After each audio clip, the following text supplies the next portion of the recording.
I am going to do a project just using vinyl scraps. I have 2 designs I'm doing, and I'm going to put them on these beanies. I have a Star Wars design and a snowflake design I'm going to be using.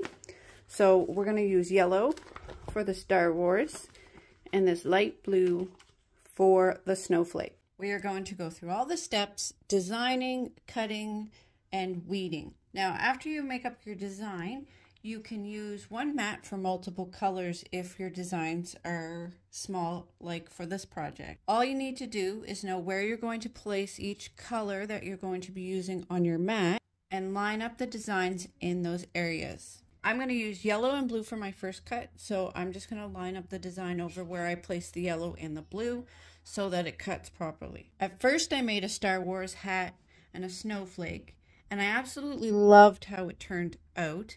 It went on so well. I have to note, I got these hats from the Dollar Tree, so this project was relatively cheap to make.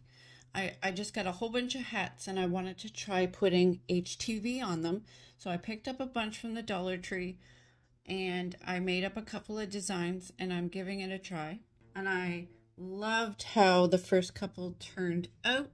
So I went ahead and made a couple more hats with snowflakes, but I used different color vinyls. Let me know which one of these colors you liked better in the comments below. Did you like the blue, white, or marble snowflake better? I hope you enjoyed the video. Have a wonderful day, everybody. Do something kind for someone. It will brighten their day and make you feel better. Happy crafting, everybody.